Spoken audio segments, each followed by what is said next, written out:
Here in chapter 12.4, we study limits at infinity. And we've talked a little bit about limits at infinity already. We learned that limits at infinity means what happens as the graph goes to the left and what happens as the graph goes to the right. Okay, limits at infinity occur when the independent variable becomes large in magnitude.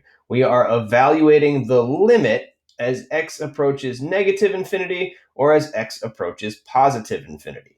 For this reason, limits at infinity determine what is called the end behavior of the graph.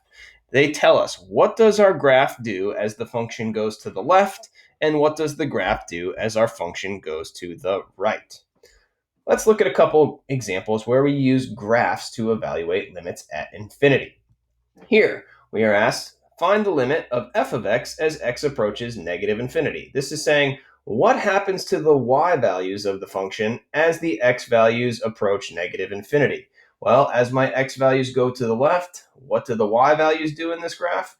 They go down, down, down to negative infinity. And so our answer here is simply negative infinity, and also we specify dne. Notice negative infinity is not a real number. If we don't get a real number, we should also write dne. What about the limit of f of x as x approaches positive infinity? Well, I'm traveling along my curve, and as my x values get larger and larger and larger, as my x values approach positive infinity, what do the y values do?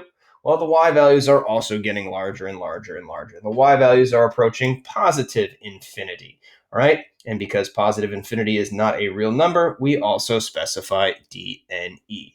So again, limits at infinity. They tell us about the end behavior of our graph. In this case, we see that the graph falls to the left, right? As the x values go to negative infinity, the y values go to negative infinity as well. And we also see that the graph rises to the right. As x approaches infinity, the y values also approach infinity. Let's look at another one. Use the graph to evaluate the following limits. We have the limit as x approaches negative infinity of g of x. This is saying what happens to my y values as the x values go to the left. Well, as we go to the left on this curve, we can interpret, well, our y values are going to continue to oscillate between larger and larger in magnitude y values, all right? So our y values are going to actually increase and decrease without bound, right? The magnitude of these y values is going to get larger and larger and larger. And therefore, we say dne. We are not approaching a single unique number L.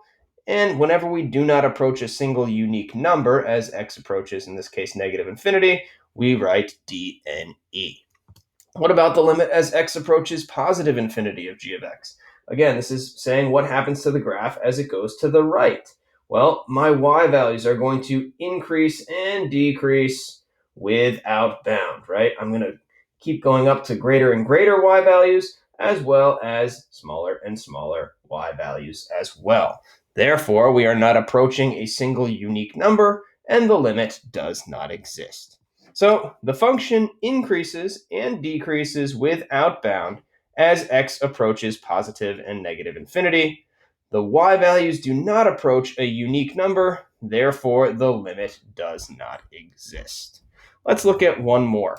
Use the graph to evaluate the following limits. Here we have y equals the function h of x. What is the limit of h of x as x approaches negative infinity? What do my y values do as x goes to the left? Well, as we are traveling along this curve, we see that as we go to the left, the y values get closer and closer and closer to negative 1. Therefore, we can conclude that the limit as x approaches negative infinity of h of x is negative 1. What about the limit of h of x as x approaches positive infinity? Well, what does my graph do as it goes to the right?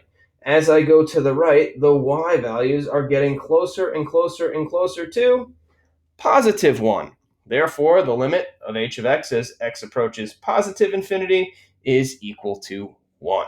So something important to note here, if the function approaches a unique number L as x approaches positive or negative infinity, the line y equals L is a horizontal asymptote of the function.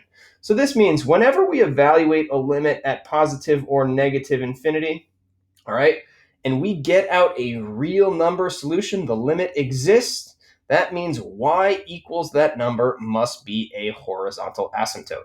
So in this case, we actually have two horizontal asymptotes. We have a horizontal asymptote at y equals 1, as we found by evaluating the limit as x approached positive infinity, and we have a horizontal asymptote at y equals negative 1, as we can verify when we look at the graph and see what happens to the y values as x approaches negative infinity.